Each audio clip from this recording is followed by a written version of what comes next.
Bien, muy buenos días tengan todos. Vamos a comenzar con nuestra clase número 24 de teoría electromagnética, hoy viernes 30 de octubre, y vamos a continuar con lo que nos quedamos la vez pasada. Habíamos visto fuerzas sobre conductores, en particular habíamos revisado esta expresión, que voy a escribir ahora, que es a ver, permítame que no tengo funcionamiento aquí.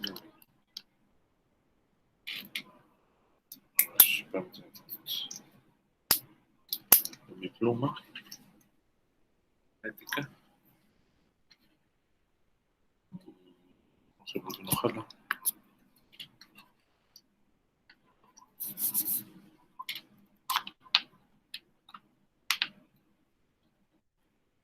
No tengo un problema.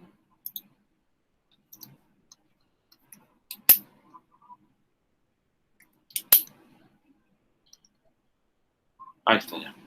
Bien, entonces,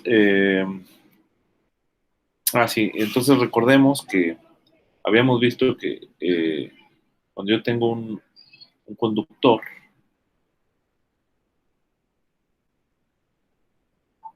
¿ok? Este, eh, la, la, la fuerza por unidad de área, la anotamos así, resultó ser como un medio de sigma. En general, sobre una superficie que está cargada, es el campo interior más el campo fuera, ¿no?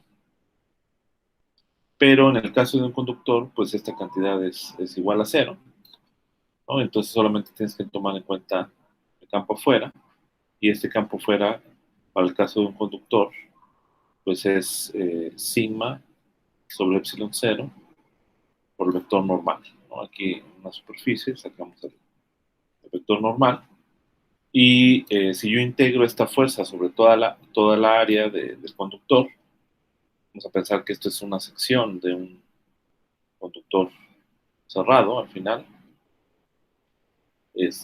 Cuando yo integre sobre toda la superficie, pues la fuerza va a ser cero, ¿no? Porque este vector se va a anular con un vector por acá, etcétera, ¿no?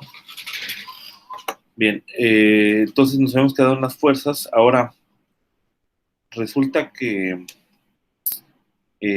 hay una manera muy interesante de entender las fuerzas en una analogía con la termodinámica.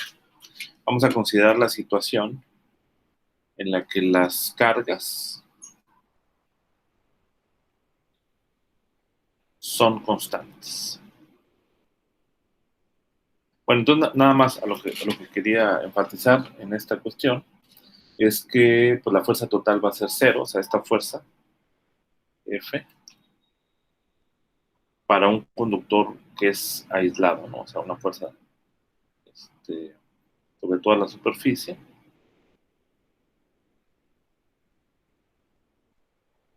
¿Sale? Esta fuerza, al final de cuentas, va a ser igual a cero para un conductor aislado. ¿Vale? ¿Por qué? Porque básicamente un pedacito de fuerza no actúa sobre el conductor mismo, ¿no? O sea, un pedacito de área que genera esta fuerza, pues yo voy a tener fuerzas aquí, acá, cada pedacito del conductor, una fuerza de presión hacia afuera, ¿no? Entonces, digamos que esta fuerza pues, no va a actuar sobre este otro pedazo material, etcétera, ¿no? Pero sí se puede definir la noción de fuerza cuando el conductor está en presencia de otros conductores, ¿no? O sea, entonces si yo tengo una colección de n conductores, vamos a considerar n conductores, entonces, digamos, n-1 conductores pueden ejercer una fuerza sobre uno de ellos, ¿no? Vamos a considerar n conductores con R1, R2, hasta RK centros de masa con R1 correspondiendo a su centro de masas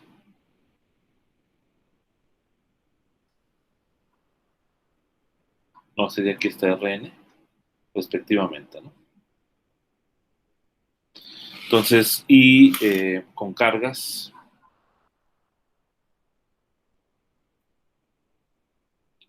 igual, Q1, Q2, etcétera, QK, y potenciales Phi1, Phi2, etcétera, hasta Phi n, perdón, aquí debe ser Phi n. ¿Vale? Entonces, como vimos en unos ejemplos anteriores, la energía potencial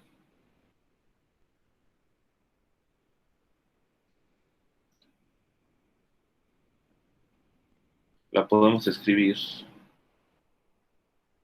como la energía potencial total, como una función que depende de Q1, de Q2, etcétera, hasta Qn y los centros de masa.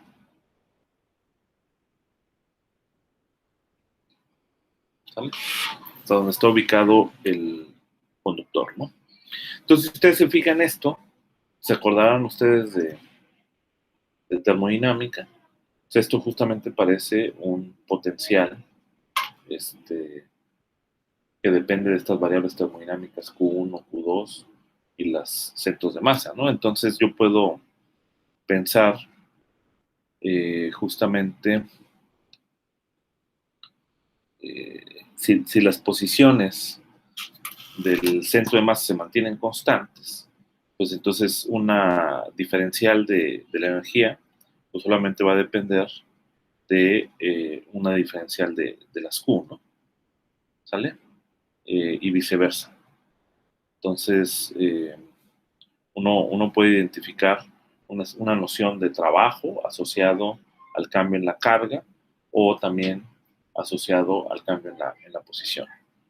¿Sale? Entonces, pues, ¿cómo se generalizaría si nosotros permitimos que los conductores puedan cambiar de centro de masa, de posición centro de masa?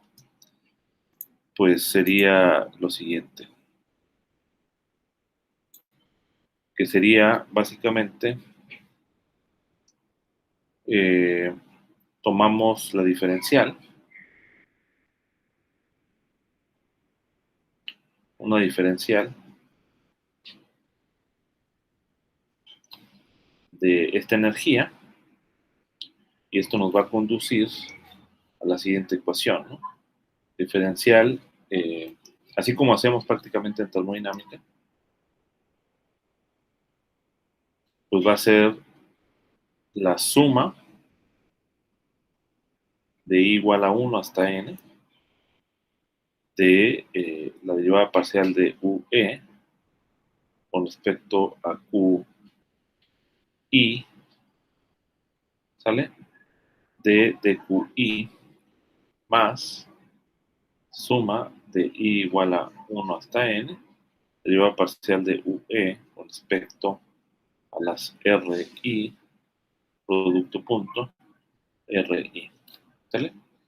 Ahora, pero podemos identificar justamente la derivada de la energía potencial con respecto a la carga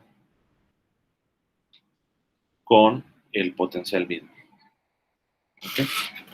Con el potencial mismo, y entonces, dado que si nosotros revisamos una expresión anterior que teníamos,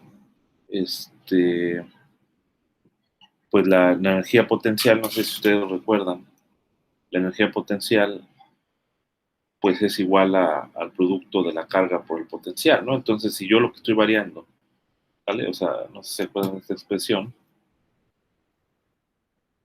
teníamos, déjenme aquí un paréntesis, la energía potencial es un medio de la suma de la carga por el potencial, ¿no? Entonces, si yo permito variar esta Q, cuando yo tomo aquí la diferencial, pues justamente voy a tener Q por phi, ¿no? La diferencial de Q por phi, ¿no? Entonces, en ese sentido, lo identificamos con el potencial, ¿sale? Y esto, pues, es una variación de la energía. No, de hecho, si lo pensamos funcionalmente, ¿no? De aquí, o sea, el tomar una derivada parcial, acá, tomamos una derivada parcial de U con respecto a la carga, iésima, pues esto va a ser justamente, bueno, aquí tendríamos un medio,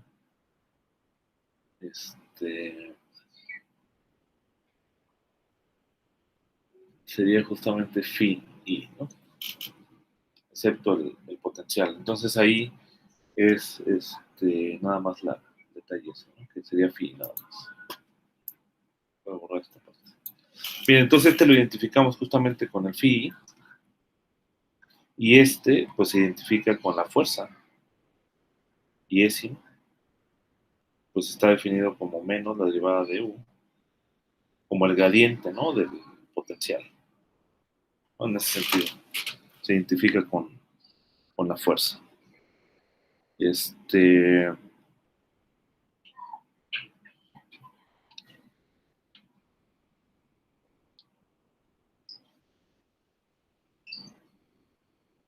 Ok, y entonces esto pues da en analogía justamente con la termodinámica, pues uno tiene entonces una expresión para el potencial, que sería phi i, estaría dado por la energía total mecánica con respecto a la QI, ¿sale? Manteniendo el resto de las cargas diferente de, lo voy a poner así mejor, el resto de las cargas diferente de QI,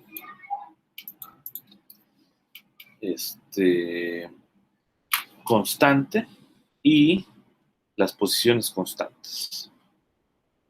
¿Vale? Y la otra es que la fuerza, pues es la derivada parcial de la energía total con respecto a RI de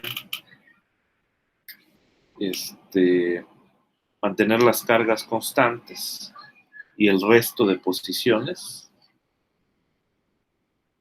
constante también.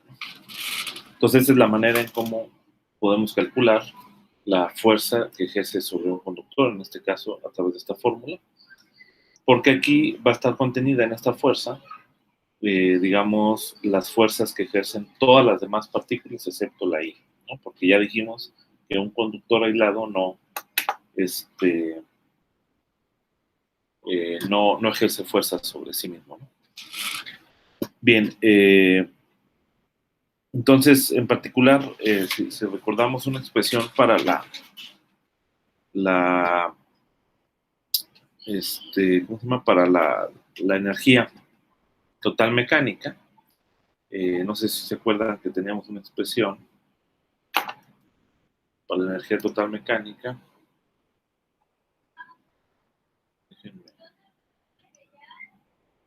Recordemos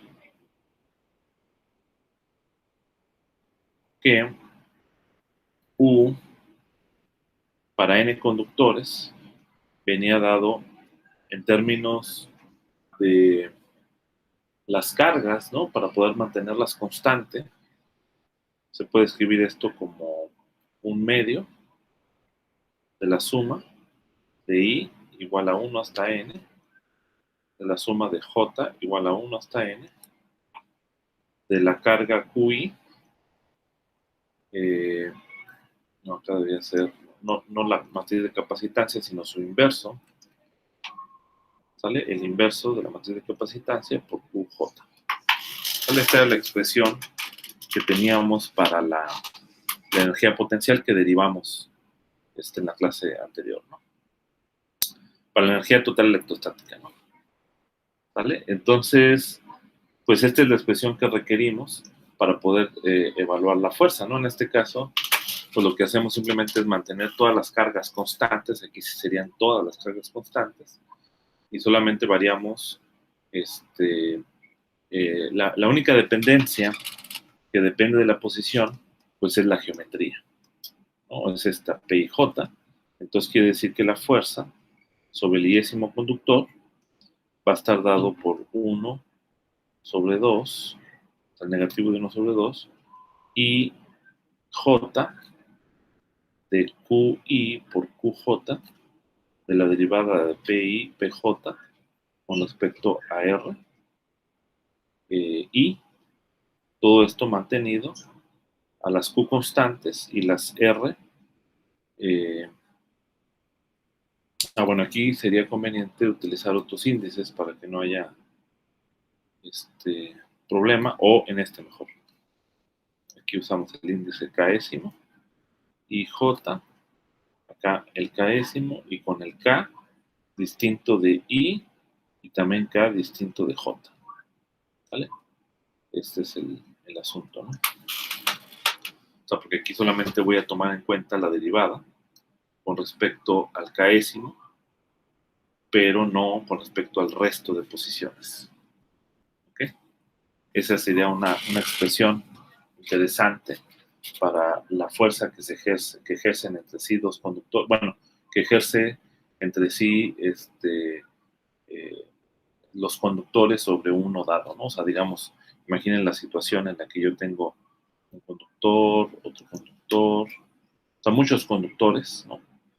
Y respecto a un origen, pues definimos su centro de masa, R1, R2, etcétera, ¿no? Entonces, la pregunta es, ¿cuál es la fuerza que va a sentir este conductor por la presencia de estos otros que tienen carga Q1, Q2, etcétera, ¿no? O sea, pero ahora a nivel de conductores, ¿no? Pues esto te lo da esta fórmula, y eso va a depender de cuál sea la matriz inversa de la matriz de capacitancia, ¿no? Bien, y entonces igualmente, como en el caso de termodinámica, pues uno puede ahora hacer el mismo análisis, pero para el caso en donde las cargas no son constantes, sino ahora son los potenciales los que son constantes. ¿Vale?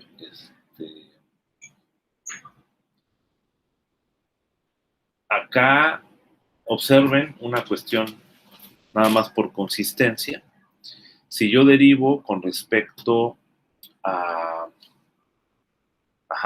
si yo derivo con respecto al QI, ¿no? Y eso es la controversia aquí del medio que tenía hace un momento. Cuando yo derivo con respecto a QI, yo tengo que derivar tanto este término como este término. Entonces, como esta P y J es simétrica, pues de ahí va a salir un signo, un 2, ¿no? Y lo que va a quedar, que va a ser básicamente un producto de P con Q, eso nuevamente es justamente es el phi, ¿no? Entonces es consistente, ¿no? Hace rato que puse aquí la expresión, eso pudo haber causado una confusión, cuando puse que U es igual a un medio de UI phi. Entonces, claramente, si yo lo derivo con respecto a QI, uno podría decir, pero pues esto es phi sobre 2. Pero el punto fundamental es que esta phi puede depender también de la, o sea, es decir, puede depender de la QI. ¿Por qué? Porque la phi depende de las capacitancias, la matriz de capacitancia con la Q, ¿no? De hecho, del inverso de la capacitancia con la Q, y entonces el phi también depende de la Q, ¿no? Entonces ahí es un detallillo, ¿no? Pero eso ya se observa aquí, más claramente. Bueno, uno puede hacer el tratamiento ahora en donde el potencial, consideramos la situación donde los potenciales son los que se mantienen constantes. Entonces, igual que en el caso de termodinámica, pues la manera en cómo se llega a esto es haciendo una transformada de Legendre, ¿no? Una transformación de Legendre.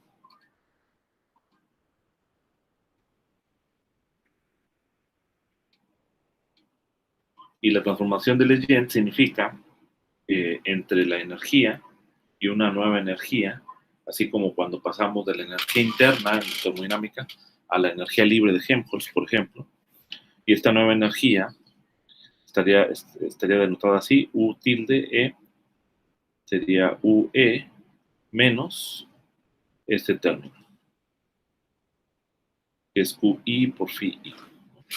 Entonces podemos nuevamente tomar acá la diferencial, ¿no? ¿Vale? Podemos tomar aquí la diferencial de U.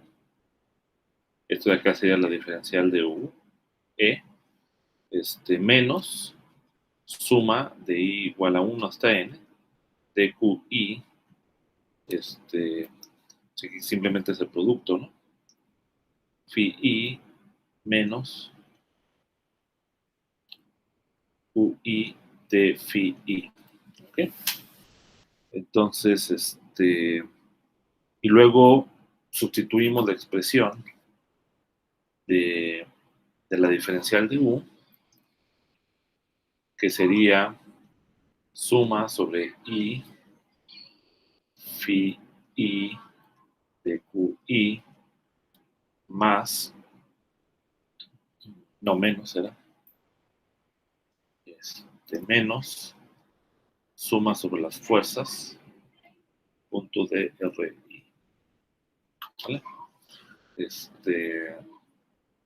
Y luego está este término, que es el mismo que tengo acá, entonces lo voy a recortar.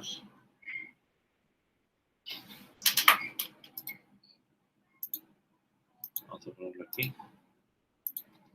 Entonces, claramente, aquí, chiquito.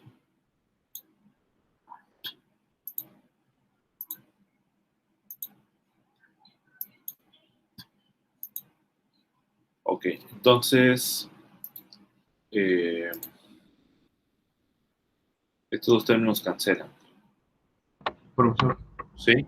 ¿por qué el segundo término de azul ya lleva el menos por lo de la fuerza, ¿no? Que tiene un signo menos. Bueno, buen punto. Si le pongo aquí el menos, sí, lleva el menos por la fuerza. Exactamente. Ok, entonces, pues ya el nuevo potencial, ¿no? En analogía con esta cuestión de la termodinámica, cumpliría esta relación diferencial, que sería menos suma sobre I igual a 1 hasta N QI de phi I menos suma sobre las fuerzas punto de RI. ¿Vale? Y esa sería la expresión, ¿no? Entonces, de acá ahora podemos determinar la QI tomando una diferencial igual, pero ahora de este nuevo potencial con respecto a phi, manteniendo todos los demás constantes, ¿no? Phi I distinto de todos los demás y manteniendo el constante, y la fuerza pues es igual, ¿no? Ahí sí, si ustedes se fijan, la fuerza la puedo derivar tanto de este potencial como del otro potencial, ¿no? Pero ahora, fíjense,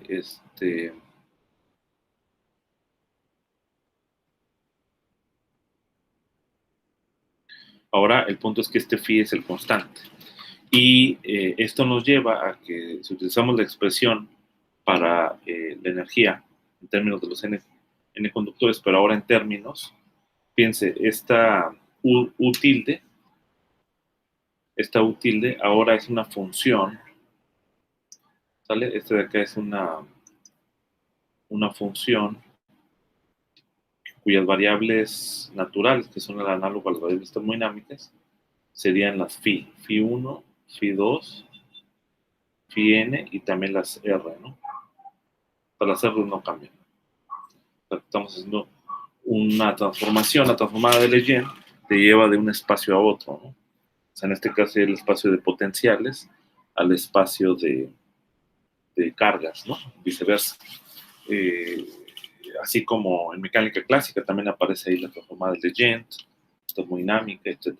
Entonces, en términos, el útil en términos de la, ¿cómo se llama? Si uno hace esta transformación, ¿sale? Uno puede mostrar que la U tilde, pues va a estar dada ahora como, o sea, acuérdense que el UE es igual a un medio de la carga por phi. Entonces, ahora la U tilde va a ser menos la carga por phi. O sea, uno puede probar que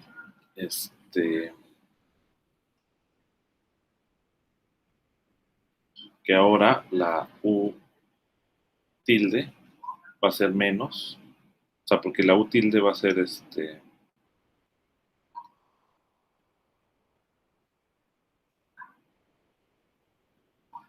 va a ser que es un medio, suma sobre la carga I, phi I, menos la carga I, phi I, y esto es menos un medio de la suma sobre carga I, phi I.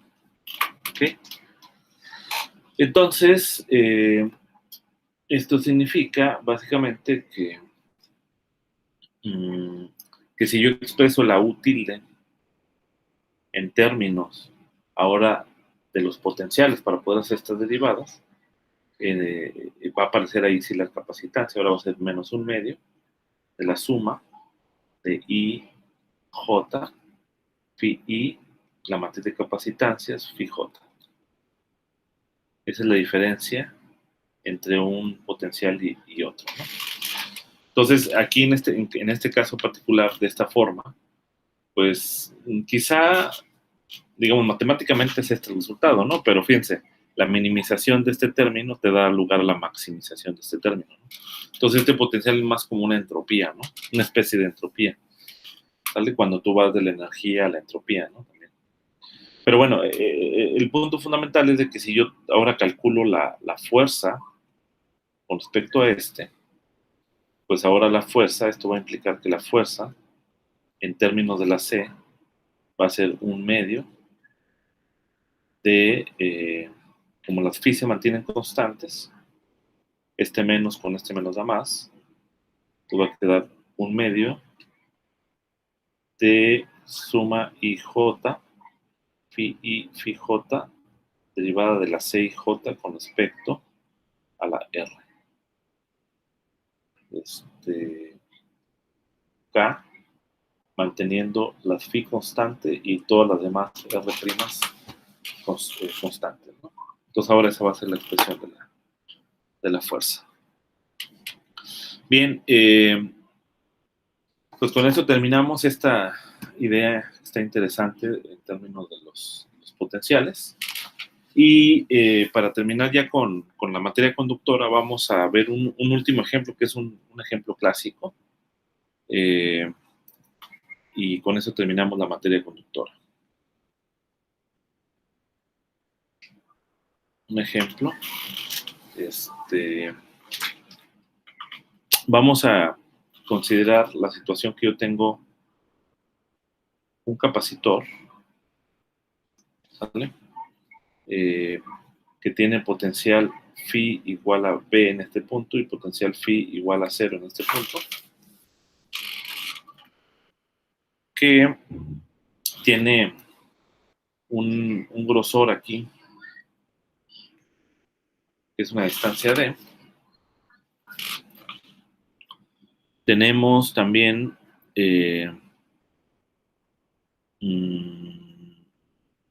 una profundidad, digamos, o sea, el ancho,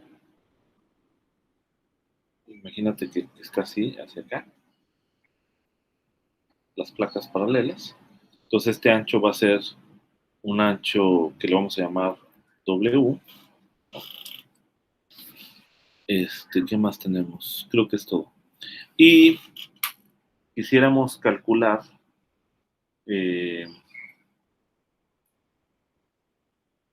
digamos, ahora, pues aquí como tienes un potencial B, pues va a haber un campo en esta dirección, ¿no? Todo esto lo va a llenar de un campo eléctrico.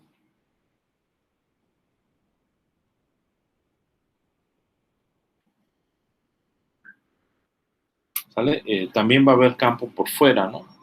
Pero vamos a ignorar ese campo. Entonces vamos a introducir ahora un conductor.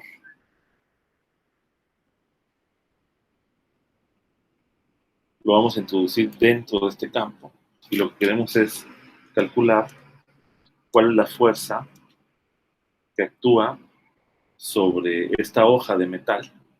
Voy a poner así.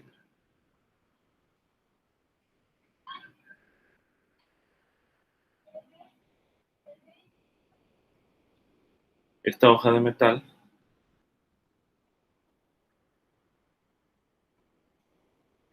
¿vale? Que lo voy a introducir aquí, ¿no? ¿Cuál es la fuerza, ¿sale? Que actúa sobre la fuerza, digo, que actúa sobre la hoja de metal, que se inserta una distancia X. Vamos a decir que yo lo voy a introducir hasta una distancia X, ¿vale? Entonces lo voy a extender aquí la hoja.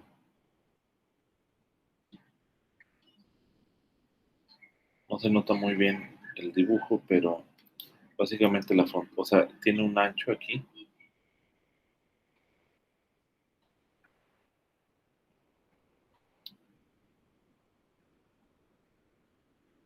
¿Vale? Vamos a decir que el grosor de esta hoja es igual, ¿no? Que las placas. Entonces nomás me voy a fijar en el ancho T que hay entre las placas. Entonces, pues claramente lo de acá que genera el potencial, pues aquí hay cargas, ¿no? Entonces es como si tuvieras las cargas por fuera. Las líneas en el interior del conductor no atraviesan las líneas, pero acuérdate que como este es un campo eléctrico, se da el fenómeno de inducción electrostática en el sentido de que las cargas, digamos, las líneas de campo van a ir en esta dirección así, le van a pegar por abajo al conductor y va a haber una polarización de tal manera que las cargas de carga negativa se van a ir a esta parte de la superficie del conductor y las otras cargas positivas van a estar aquí arriba del conductor y eso va a generar líneas de campo hacia arriba o arriba del conductor. Entonces digamos que en la parte interna del conductor pues ahí no va a haber campo, ¿no?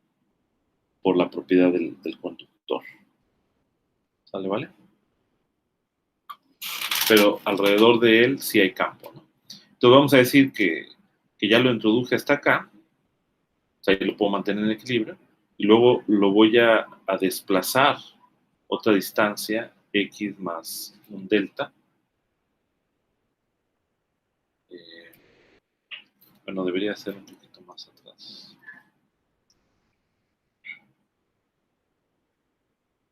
¿Vale? Aquí, una distancia de x más delta, lo voy a desplazar, y entonces voy a calcular justamente cuánto vale la fuerza, ¿no? Bien, entonces, pues la fuerza, pues sería básicamente pues una fuerza que está en la dirección en X, ¿ok? Y la puedo calcular como pues una derivada de la energía potencial, ¿no? Entonces uno puede utilizar la expresión como yo tengo estos potenciales externos. O sea, fíjense, ¿cuáles son los conductores en este caso? Acá tengo un conductor, ¿vale? Arriba.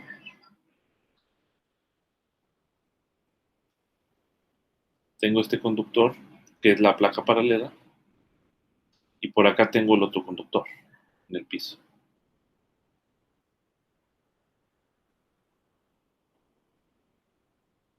¿Vale? Por ahí tengo el conductor. Entonces, estos son dos conductores, ¿vale? Y este es un tercer conductor. Entonces tengo tres conductores. Entonces es un problema de n igual a 3. Entonces Entonces tengo 3 conductores y estos potenciales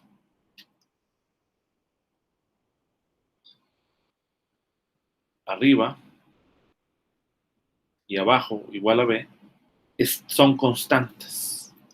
Entonces el problema que tengo que considerar es un problema a potencial constante. Entonces quiere decir que la fuerza va a ser menos la derivada de U, la energía total mecánica a lo largo de la dirección en X. Donde esta U tilde la utilizo porque es justamente cuando yo tengo phi constante, ¿no? O sea, todos los potenciales constantes, y pues derivo con respecto a los centros de masa, ¿no? Entonces, en este caso, pues el introducir esto es equivalente, o sea, yo puedo mover respecto al centro de masa de los conductores, ¿no? O sea, estos se pueden mantener fijos, pero este conductor es el que muevo, y eso pues es una cuestión relativa, ¿no?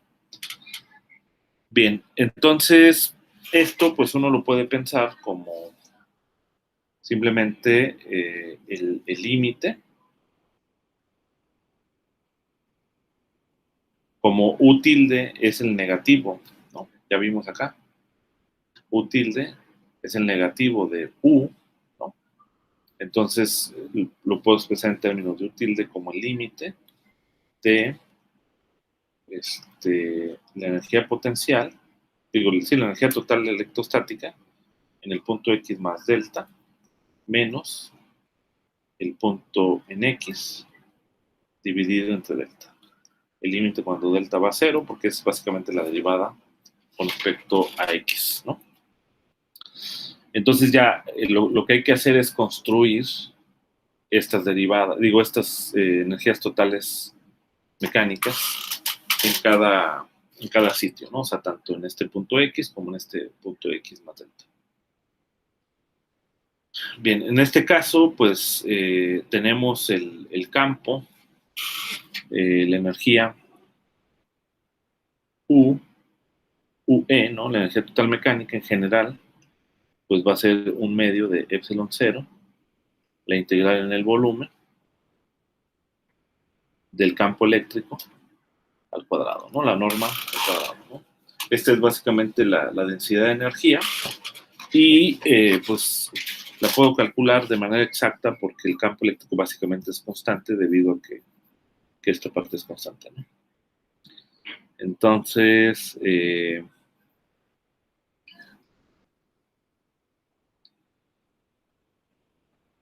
y el potencial, pues el potencial está en términos de, ¿vale? En este caso la diferencia de potencial, que sería B básicamente, porque este término es cero, ¿sale? Pues la energía general, o sea, perdón, la diferencia de potencial en general, digamos en este caso de 0 a D, ¿no? Es la integral de línea del campo eléctrico. Esto es menos, ¿sale? El potencial en el punto D menos el potencial en el punto cero. Pero, ¿quién serían estos potenciales? El potencial en el punto D pues es cero, y el potencial en el punto cero es B. Entonces esto de acá es igual a B, ¿no?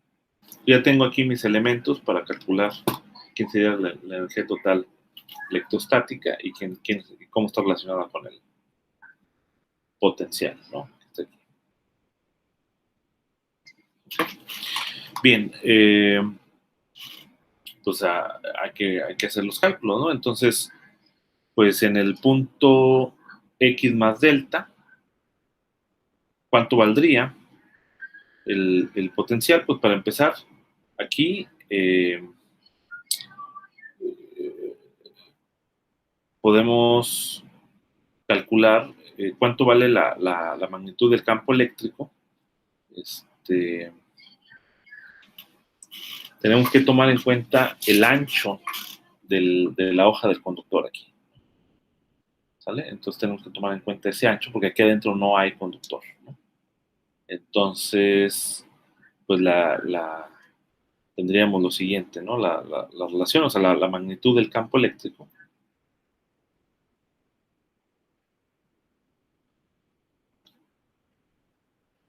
sería este campo eléctrico sería el potencial dividido entre la distancia, ¿sale? Menos el ancho. Menos el ancho de la hoja, ¿no? Porque, o sea, tú tendrías que separar, ¿no? Aquí los términos de 0 hasta, digamos, si lo quieres hacer así, tendrías que hacerlo de 0 hasta esta distancia, ¿no? Esta altura, ¿no? Y luego desde esta altura hasta acá, ¿no? O sea, si tú la separas, o sea, si tú quieres hacerlo así, lo puedes hacer, que sería, digamos, de 0 a x, y luego tendrías una integral de x a x más t, y luego tendrías una integral de x más t a d. ¿Okay? Pero de tal manera que, bueno, en esta región el campo eléctrico es 0, ¿vale? Y en esta región, pues, digamos, es uniforme el campo, entonces tendrías x por e, ¿vale? Más,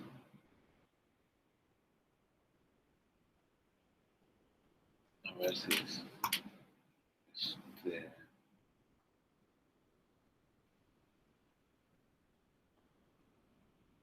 sí, o sea, en esta región el campo eléctrico vale 0, ¿no? Porque tienes dl.e, dl.e, dl.e. Entonces, y en ambos van en la misma dirección. Entonces, estrictamente, pues tendrías esto, ¿no? O sea, aquí una distancia por la magnitud del campo eléctrico. Y acá, aquí está el punto, ¿no? Como es una diferencia, entonces voy a tener d menos x más t multiplicado por el campo eléctrico. Entonces, como pueden ver, el término x por e cancela con este término. Entonces, lo único que queda es justamente d menos t por el campo eléctrico igual al potencial, ¿no? Que es esta expresión que tenía acá. Entonces, esa es la manera en cómo lo tienes que calcular, y de esa manera se evita justamente el hecho de que las líneas de campo pasen a través del conductor. Entonces ya tienes una relación para el campo eléctrico, entonces ahora lo sustituimos aquí. Entonces el UE en el punto X más delta, pues quiere decir que el conductor ya entró hasta acá, ¿no? Hasta acá está. Entonces hay que tomar en cuenta el volumen que ocupan las líneas de campo hasta acá, ¿sale? Para poder calcular este volumen, y el campo eléctrico pues ya lo tenemos, ¿no?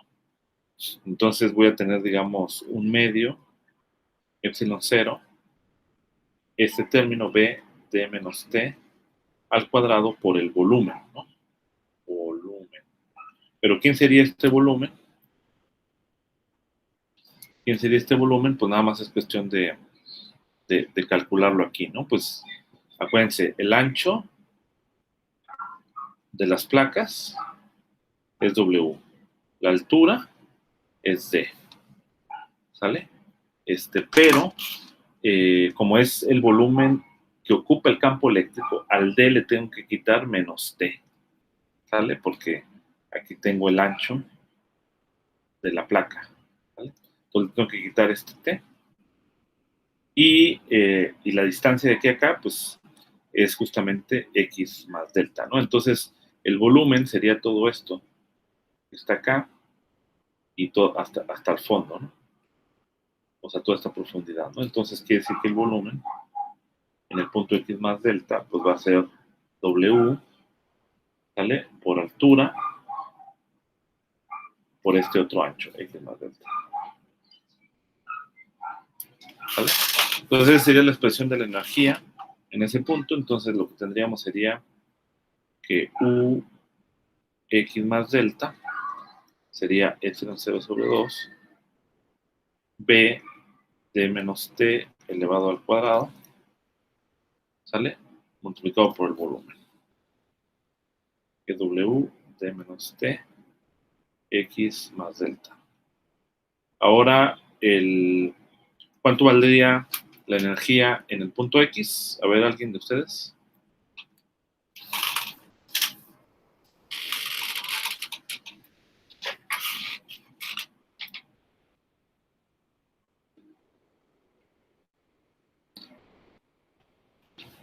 ¿Sí están por ahí o ya se quedan dormidos? Sí, sí. Ok, bueno, en el punto X, pues uno tiene que tomar, ajá, ¿sí? ¿No sería casi lo mismo, solamente que sin el más delta? Casi es eso, ¿no? Entonces, la energía, en el punto X, pues sería básicamente esto que dice Abraham, ¿no? O sea, sería epsilon 0 sobre 2 B 11 horas. D menos T igual al cuadrado, W D menos T evaluado en X, ¿no? Pero en X pues significa delta igual a 0, ¿no? Eso sería lo más sencillo, pero uno también tiene que tomar en cuenta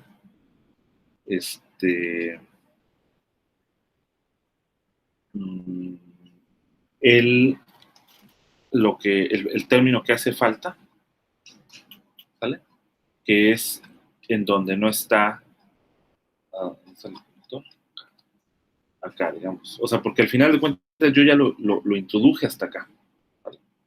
Entonces, al momento de yo introducirlo hasta acá, pues yo tengo que tomar en cuenta, o sea, en el punto inicial, tengo que tomar en cuenta el potencial que está aquí, ¿vale? Entonces, ese potencial básicamente va a ser lo mismo, pero sin eliminar el ancho T, porque aquí no hay ancho, ¿vale? Entonces, eso va a ser menos bueno, va a ser más un medio de epsilon 0, el B sobre T al cuadrado, la misma profundidad por el mismo delta por D. ¿Vale? Básicamente va a ser esa, básicamente va a ser esa expresión, porque este potencial que está aquí es el potencial que hay o sea, es la energía que hay debido a la presencia del campo eléctrico justamente en este ancho, que es justamente el ancho que yo desplazo. Entonces, esa energía ahí está, ¿no? Entonces, cuando yo desplazo esta hoja, pues la tengo que eliminar porque contra esa, contra esa resistencia de la energía que está almacenada en estas líneas, tengo que luchar. Entonces, por eso ese término también lo tenemos que considerar. Y entonces ya nada más tomamos la diferencia y dividimos sobre delta. Obviamente aquí hay un término que se va a eliminar, ¿no? Si ustedes se fijan aquí, hay un término, pum, que se elimina con que es justamente cuando delta es 0, ¿no? Y el único que queda es el término que depende de delta. Acá también hay un término que depende de delta. Y dividimos sobre delta, ¿no? Entonces ya nada más cuestión de álgebra. Entonces tendríamos justamente que la diferencia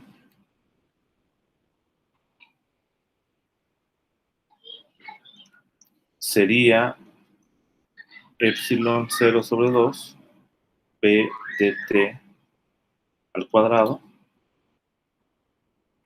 b dt delta menos, este término se eliminó,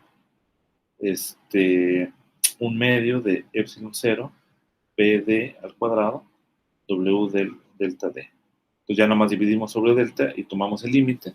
Entonces la fuerza, y bueno, en la dirección x unitario ya, quedaría exactamente como un medio de epsilon 0, B cuadrado W, que es B cuadrado, aquí es W.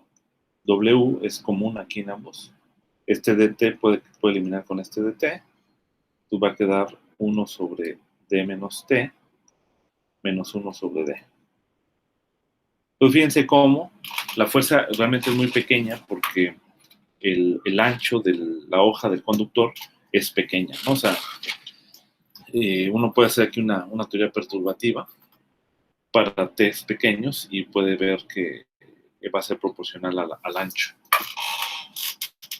de la hoja, ¿no? Entonces es pequeñita esa fuerza. Ok. Pero fíjense cómo sí es importante este término, ¿no? Esa energía que yo estoy desplazando, ¿no? Ok, muy bien.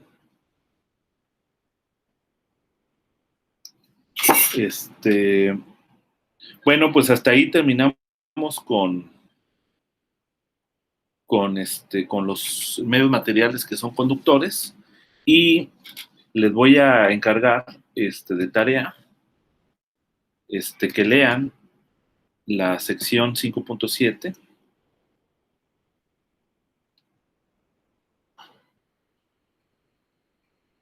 Sección 5.7, que se refiere a conductores reales. No es un tema que está dentro del programa, pero sí me gustaría que lo leyeran. No hay muchos cálculos, más bien es como una cuestión más de comprensión, pero digamos ahí se introduce cuál es la diferencia entre los conductores, o sea, digamos van a tener una noción más clara de lo que es un conductor real, ¿no? Por ejemplo, nada más así, algo que viene justamente en esa sección, es cuando nosotros hablamos de los conductores, decimos, mira, el campo eléctrico es cero, ¿vale? Así lo definimos, de hecho, para R en todo el volumen. Eso significa, R en todo el volumen, significa también la frontera. De tal manera que justamente los conductores ideales, que son los que vimos, pero son una muy buena aproximación, ¿no? Los conductores ideales, pues se tiene esto y además también se tiene que el potencial phi, pues es una constante, ¿no? Que vimos varios ejemplos, ¿no? Entonces era suficiente compararse en cualquier punto en la superficie del conductor o en el centro de masa para evaluar el potencial.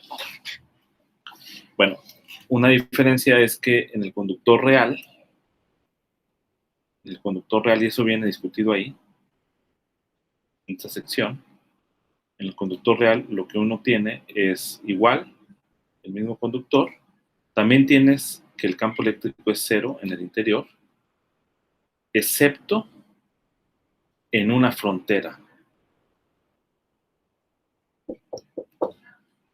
¿Sí? En una frontera que está dado aquí en el conductor. Permítame.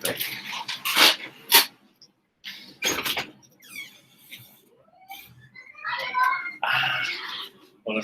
Gracias. Estoy dando clases. Perdón. Sí, no, hola. Sí, gracias, Sí. Entonces, en el conductor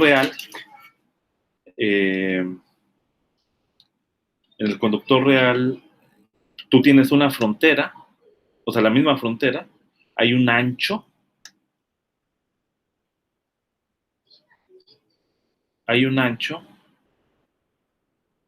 aquí, digamos, este tiene un ancho, L, en donde donde el campo eléctrico es distinto de cero. Entonces, ese ancho es una longitud de penetración, se le llama longitud de apantallamiento. Esta L se llama longitud de apantallamiento.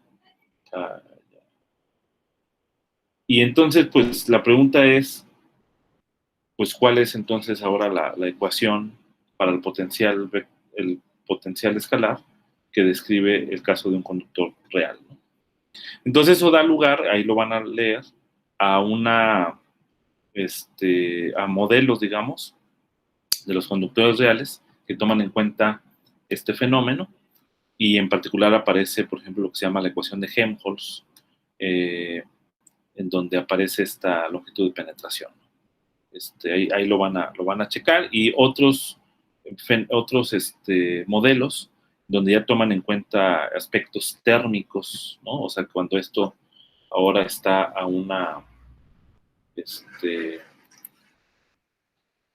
a un reservorio a temperatura T, pues ya también se modifica, digamos, la manera en cómo abordas el problema, y eso te da, por ejemplo, un apantallamiento que se le llama el apantallamiento de De Broglie o el de Thomas Fermi, ¿no? Lo pueden checar ahí, en donde básicamente la densidad de carga cambia y depende de la temperatura, ¿no? Entonces, chéquenlo para que tengan un poquito de cultura, ¿no? Al respecto de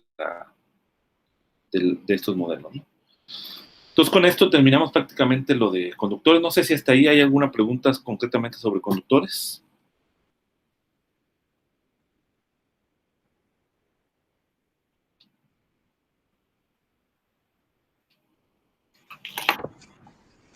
Profesor, ¿Sí?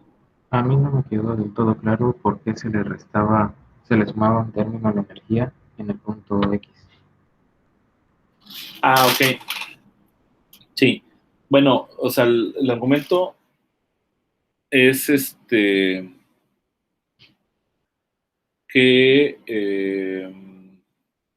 ahora sí, es una buena pregunta. Bueno, el argumento, como yo lo veo, es que como tú vas a hacer un desplazamiento, digamos, desde el punto X hasta el punto X más delta, ¿ok? Entonces, es como si yo considerara solamente hasta la línea negra, ¿no? Hasta la línea negra, aquí así, imaginaria, ¿no? Digamos. Entonces, ¿cuál es toda la energía que hay cuando el conductor está, su frontera, digamos, del conductor, termina en X? Ah, pues toda la energía que está es la energía, o sea, es la energía del campo electrostático, ¿no? Es la energía de estas líneas rojas que no atraviesan el conductor, pero también es la energía que está aquí.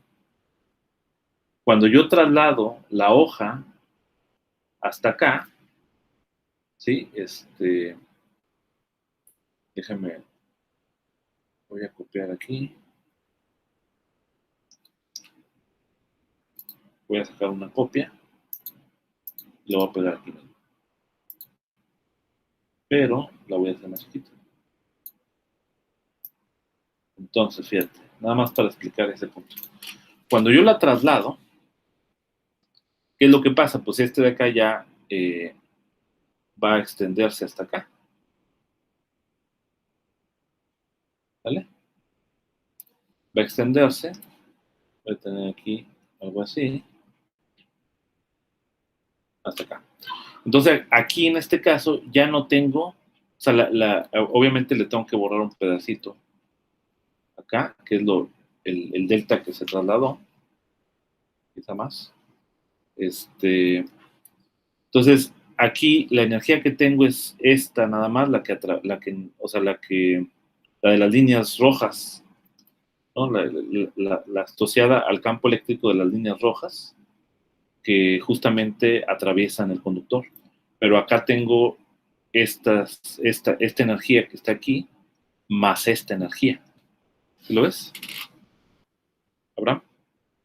Sí, Pues por eso tengo que tomar en cuenta esas dos energías.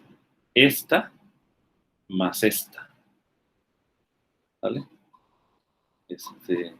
O incluso puedes tomar toda la energía de todo el capacitor si quieres.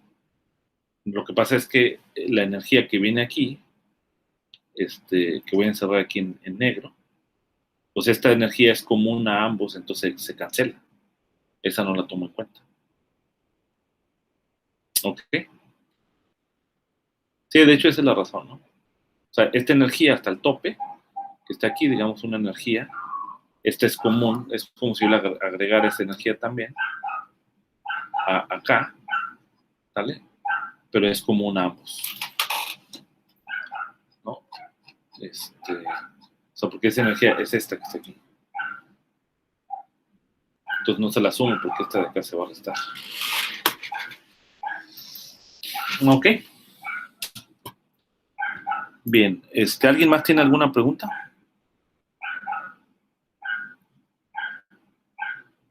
Y ahora ya no vienen a clase, mira, nada más Jesús, Christopher y Abraham. Vamos a hacer la maldad y no subir los videos. ¿No? Para que llegue. Bueno, por lo menos compártalo con nosotros tres. Que hay cosas que se pierden. Ok. Bien, Profe, yo tenía sí. una duda, pero bueno, sí hay dudas, pero todavía tendría que volver a leerlo, pero más que nada es en lo de cuando dijo de la frontera del conductor real. O sea, Ajá. dijo que es toda la frontera que sucede, que es diferente de cero, ¿no?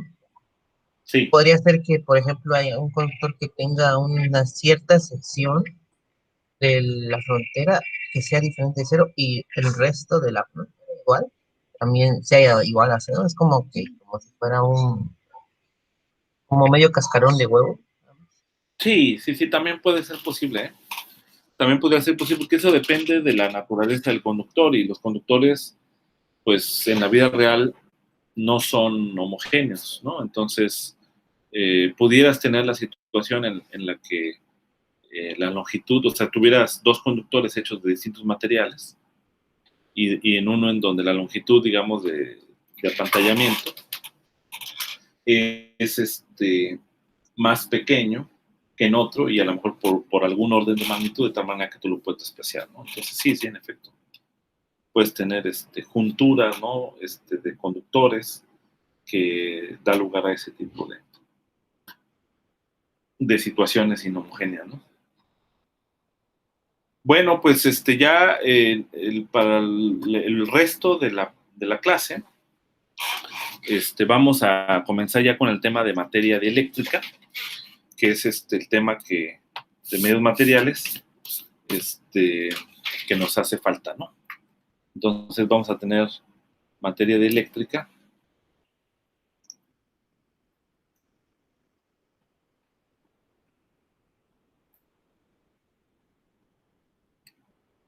Entonces vamos a poner las ideas principales y a ver hasta dónde podemos llegar. Bien, materia dieléctrica. Bueno, pues ya los materiales dieléctricos, pues ya son distintos que los materiales conductores, ¿no? En este caso es un medio que no apantalla el campo eléctrico bajo el cual está sujeto el medio dieléctrico, ¿no? Entonces vamos a poner eso como una definición, ¿sale? Entonces, ahorita ponemos un dibujo, ¿no? Entonces, un dieléctrico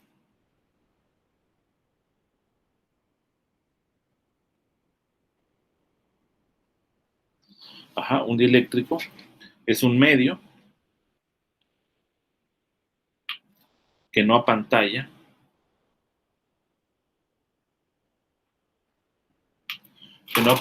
el campo eléctrico externo, que no apantalla un campo eléctrico externo.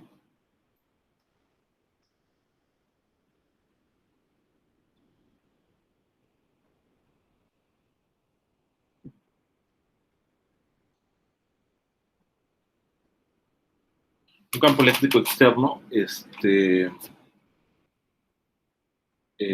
está ¿cómo se llama? Actuando sobre él, ¿no? Digamos.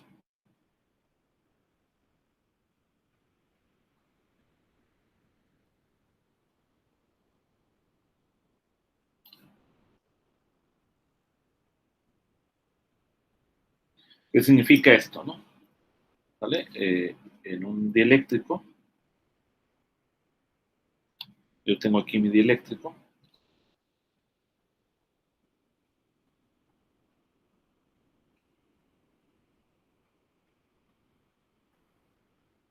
simplemente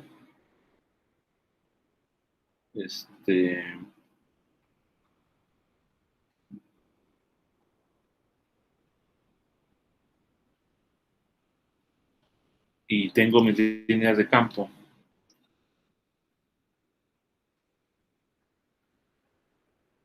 Esas líneas de campo atraviesan el dieléctrico. Puede ser que se deformen un poco, etcétera, pero sí atraviesan el dieléctrico, ¿no? Entonces, eso significa que no apantalla el campo eléctrico externo. A diferencia de un conductor,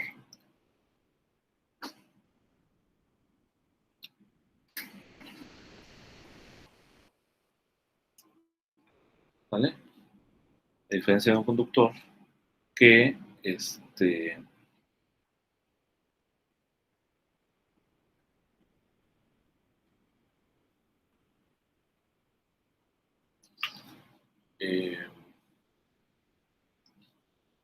sí apantalla, ¿no? O sea, impide, digamos, estas líneas de campo siguen aquí, ¿no?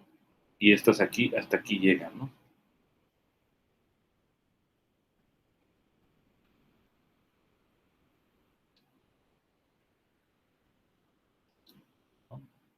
¿Sale? Y acá el campo eléctrico es igual a 0 en el interior. Entonces aquí el campo eléctrico es distinto de 0. ¿Vale? Entonces, esto se logra, acuérdense, en el caso del conductor, porque el conductor mismo se reordena las cargas de tal manera que se genera un campo intrínseco, que le llamamos campo out, o digo, campo self, ¿no? Que sería el campo externo, más el campo self, ¿vale? Y aquí adentro el campo externo más el self, pues resulta ser 0, ¿no? Y entonces la diferencia va a ser que el campo acá, el campo eléctrico, más el self, en este caso ahora ya no es 0. Pero tenemos que tomar en cuenta el hecho de que también hay un reordenamiento de las cargas, ¿ok? O sea, es decir, también va a ocurrir un fenómeno de polarización en el caso del dieléctrico, pero ahora sí que los enlaces, digamos, de interacción que hay entre las moléculas es suficientemente grande para que impida que haya conducción eléctrica dentro del dieléctrico, ¿no? Esa es la característica principal, de que no es tan fácil arrancar los electrones, digamos, que están unidos a las moléculas, o sea, la fuerza con la que están unidos los electrones es suficientemente grande para que la presencia del campo eléctrico no los arranque, digamos, y entonces establezca una conducción. Entonces, ese sí, digamos, es la característica, y pues hay uno puede considerar también al conductor como si fuera en general un dieléctrico, ¿no? ¿Vale? O sea, va a haber una noción más general en la que estos dos conceptos van a estar unificados, ¿no? Pero vamos a verlo más adelante. Bueno, no, quizá no lo alcanzamos a ver en este curso. Bien, entonces también hay el fenómeno de polarización.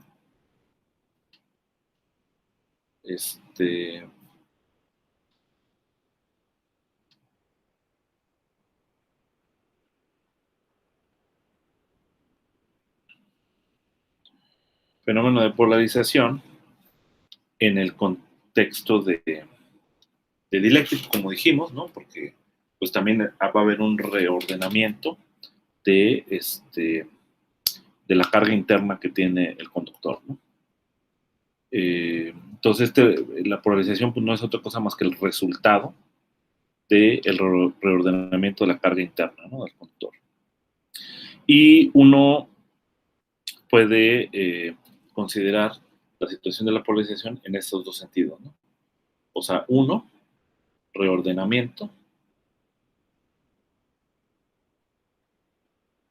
de la carga. Y 2, que P de R, una función, un campo, de hecho, que es un campo vectorial, determina el reordenamiento.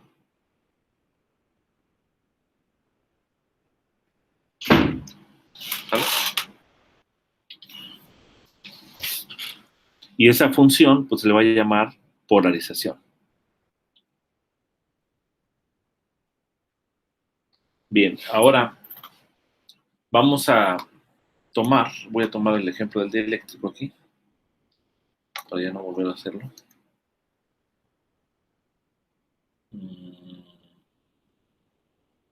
Junto con el campo externo.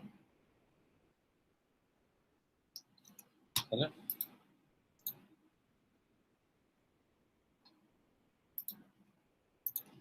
Entonces vamos a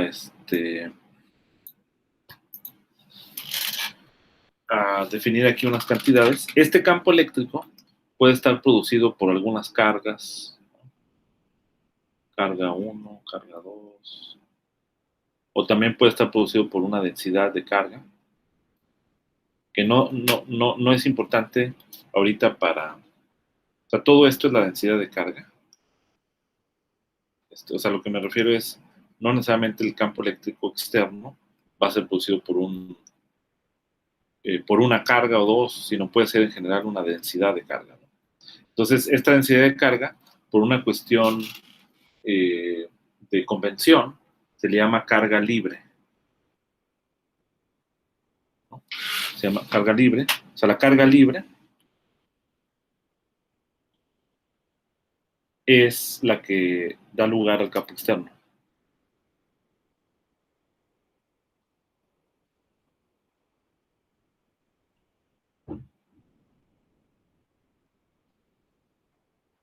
¿Ok? La que da lugar al campo externo.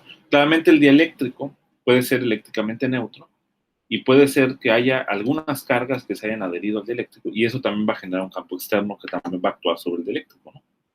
Hay que distinguir eso, ¿no? Ahora,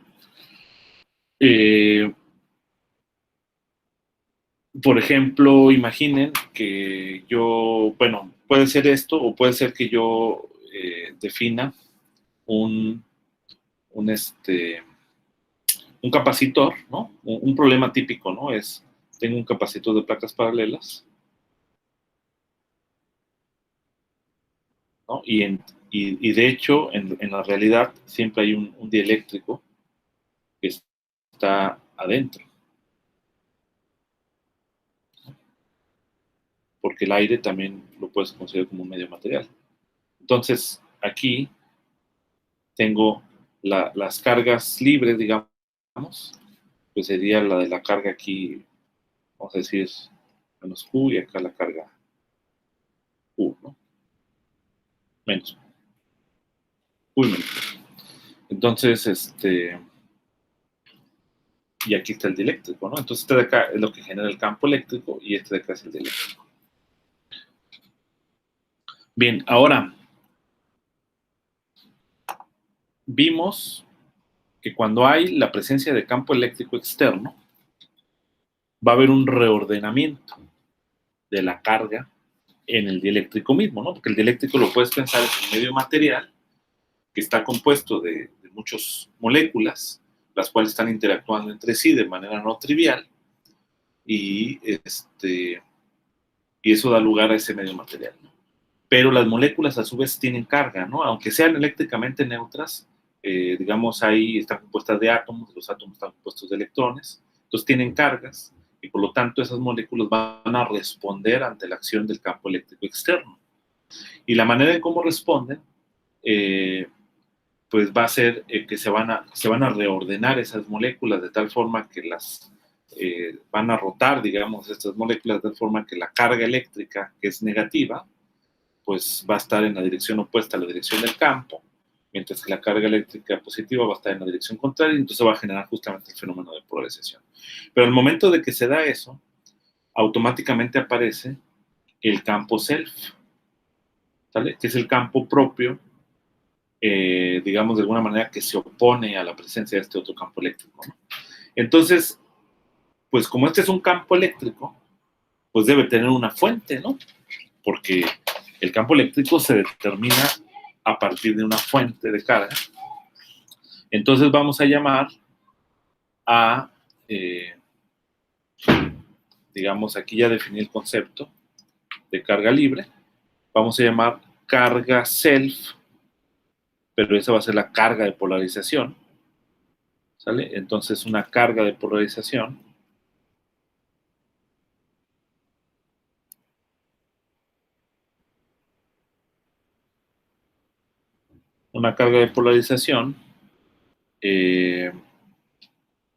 como ρP, que da lugar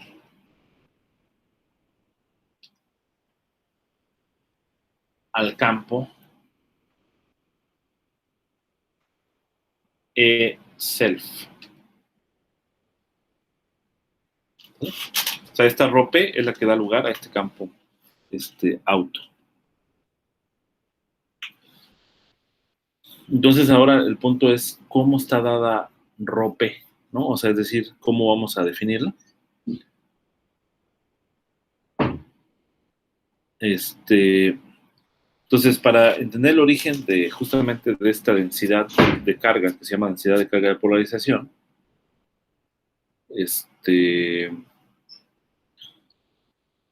podemos considerar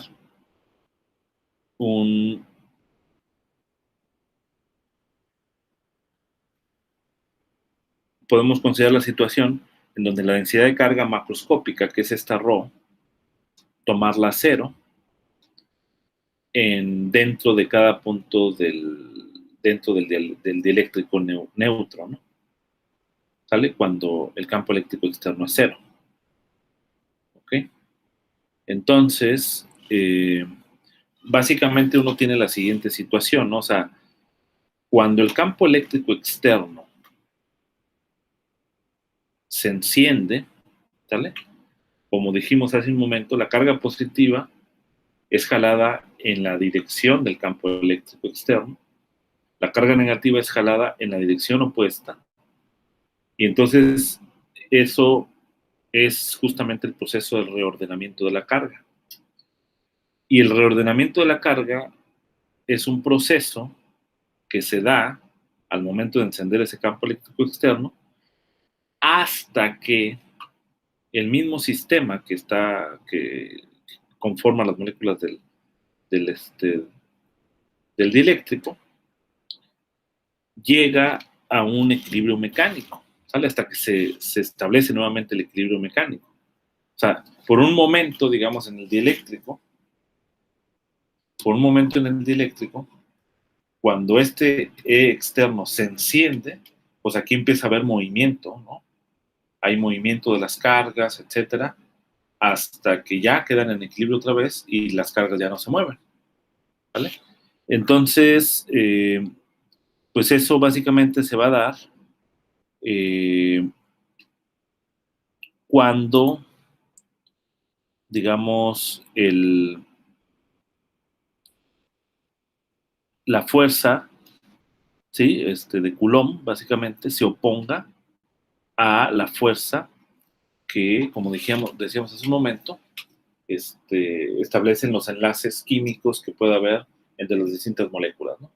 Porque, digamos que una molécula, digamos, yo la someto a la presencia del campo eléctrico, entonces esta va a tratar de romperse, ¿no? Porque vas a tener, por un lado, la carga positiva y por otro lado vas a tener la carga negativa, y entonces estas van a estar moviéndose una a otra, pero digamos que se va a estirar, ¿no? Como decir un medio elástico, se va a estirar y va a llegar a un máximo de estiramiento, ¿Por qué? Porque ya la fuerza, debido a esta densidad de carga de polarización, se va a oponer a la fuerza, se va a balancear más bien, se va a oponer y se va a balancear a la fuerza debido a los enlaces químicos, ¿no?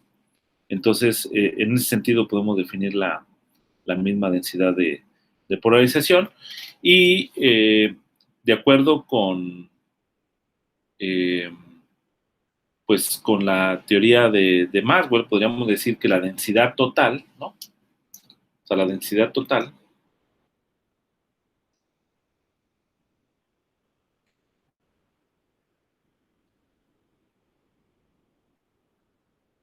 con las leyes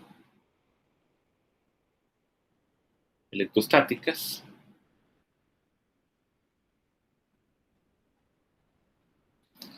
tendríamos básicamente que la densidad R, en este caso, sea la densidad libre más la densidad de polarización. ¿Sale? O sea, esa sería la situación, ¿no? O sea, tengo la densidad libre más la densidad de polarización, tenemos que tomarlo en cuenta eso. Y, por supuesto que uno también puede tener una densidad superficial de polarización, ¿no? Ahora, justamente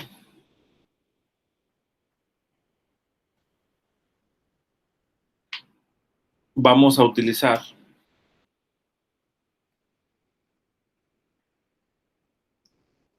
se utiliza el formalismo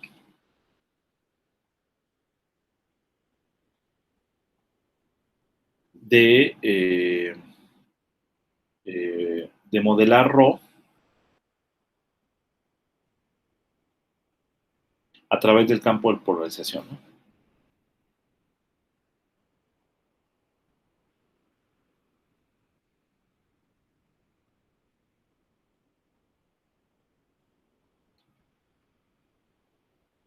Entonces, digamos que uno puede abordar el problema de esta forma así general. O sea, decir, bueno, pues cuando hay un campo externo, se genera una polarización, que lo definimos a través de este campo de polarización P, y pues la densidad ocurre porque hay ese campo de polarización, ¿no? Entonces, la idea es tratar de expresar esta ρ P en función de este P, ¿no? Ahora, antes de eso, en el caso de un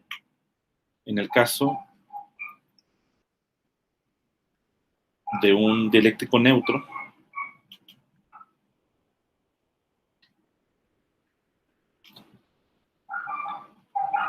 lo que tenemos es básicamente que la integral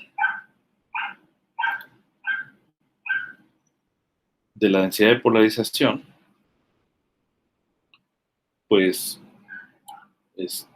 tiene que ser, ¿no? O sea, porque toda la carga extra está aquí, en la parte libre, ¿no? Que es lo que genera el campo eléctrico externo. Entonces, si yo elimino, digamos, el campo eléctrico externo, o bien elimino la carga, que es la fuente de ese campo eléctrico externo, pues me queda esta densidad de carga local, que es la densidad de polarización. Entonces, si yo calculo la carga total, que sería la carga debido a que está en el bulto, en el volumen, ¿sale? Aquí, más la carga que está en la superficie, debido también a esta polarización, pues esto tiene que ser igual a cero, porque no hay ninguna otra fuente de carga, ¿vale? Porque es eléctricamente neutro, entonces quiere decir que esta de alguna manera balancea a esta carga, ¿vale? Bien, entonces, en el caso de un dieléctrico, uno va a tener las siguientes expresiones de ρ y sigma en función de la polarización. Ahorita vamos a verlo en este momento. Pero nada más antes comentar que en el caso de un conductor, pues uno lo que tiene es que la ρ P es igual a cero, ¿no? porque, acuérdense, no hay fuente de campo eléctrico, o sea, no hay campo eléctrico que esté en el interior del conductor. Entonces, quiere decir que no hay una fuente tal de carga que genere un campo eléctrico en el interior del conductor. ¿Sale? Pero sí hay una densidad de carga. ¿Sale? Entonces, una densidad de carga superficial. Entonces, en el caso del conductor, justamente esta ρP, es distinto de cero, en el caso del conductor. Aún así, tienes que la integral total cerrada sobre el conductor compacto, pues también va a ser igual a cero, ¿sale? Por la naturaleza misma de la distribución de carga, ¿no? Bien, entonces, ¿cómo estaría dado ρ y sigma en este formalismo de polarización, del campo de polarización, en función del campo de polarización? Pues básicamente las ecuaciones, las ecuaciones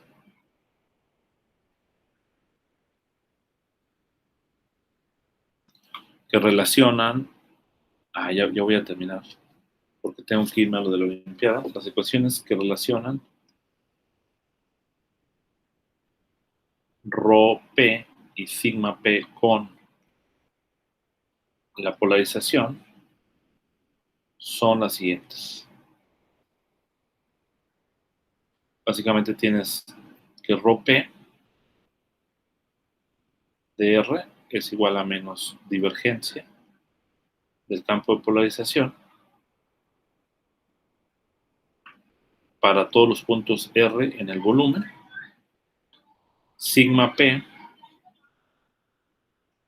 pues está relacionado con este P porque pues aquí hacemos integración, usamos el teorema de Gauss y esto no le queda otra más que ser P para puntos que están en la superficie.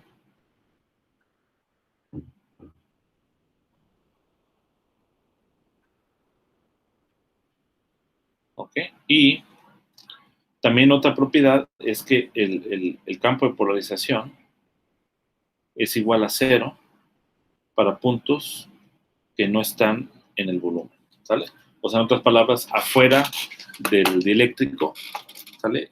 La polarización es cero porque pues ya no hay dieléctrico, pues no simplemente por eso, ¿sale? Entonces, estas serían las ecuaciones que uno puede, de las que uno puede partir para formular, digamos, la teoría de dieléctrico. Hay un camino distinto que argumenta por qué la densidad debe ser de esta forma, ¿ok? Pero lo podemos hacer así, de esta manera, ¿no? O sea, el camino distinto básicamente se basa en un análisis microscópico de la materia, pero ahí, cuando haces eso, uno llega a la conclusión de que estás haciendo muchas aproximaciones y sí se justifican este tipo de relaciones, pero haciendo esas suposiciones, ¿no? En cambio, si lo hacemos de esta forma, pues ya el experimento nos dictará si es correcto. ¿Okay? Muy bien. Yo creo que aquí le vamos a dejar, jóvenes. Claramente, estas ecuaciones no, nada más el último comentario es que estas ecuaciones no determinan completamente P dada una cierta distribución. ¿Por qué? Porque P tiene 3 componentes, ¿sale? Y como un campo vectorial, necesitamos forzosamente, de acuerdo al teorema uno de los teoremas que habíamos visto desde el inicio, del teorema de Helmholtz, es que necesitamos por lo menos la divergencia y el rotacional hasta una traslación o rotación para determinar únicamente a un vector, ¿no? A un campo vectorial. Entonces aquí no tenemos el rotacional de P, nada más tenemos la divergencia, entonces nos faltaría esa otra condición, ¿no? Para poder determinar únicamente el P, pero eso lo vamos a ver más adelante. Entonces aquí le dejamos, no sé si tengan alguna duda.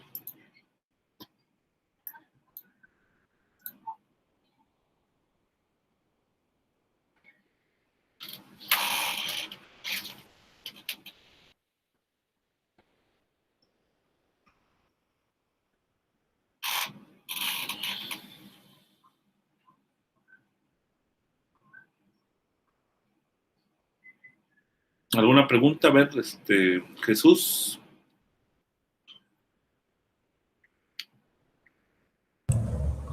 No, creo que no.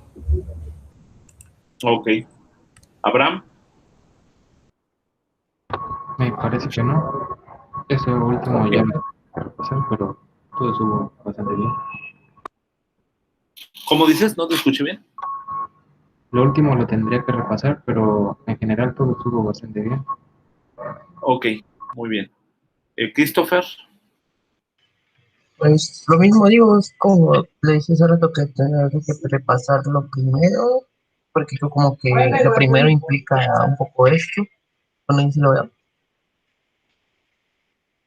O sea, todo Ok, implica todo, y tenemos que repasarlo para entender bien qué está sucediendo acá. Por el momento, lo que explicó, pues no hay dudas así repetidas. perfecto. Bueno, entonces, pues así le dejamos, jóvenes. Y nos vemos. El lunes, creo que es día de asueto, ¿no? Porque es 2 de noviembre. Sí, es dos. ¿Sí está marcado en el calendario? Sí. Supongo que sí, ¿verdad?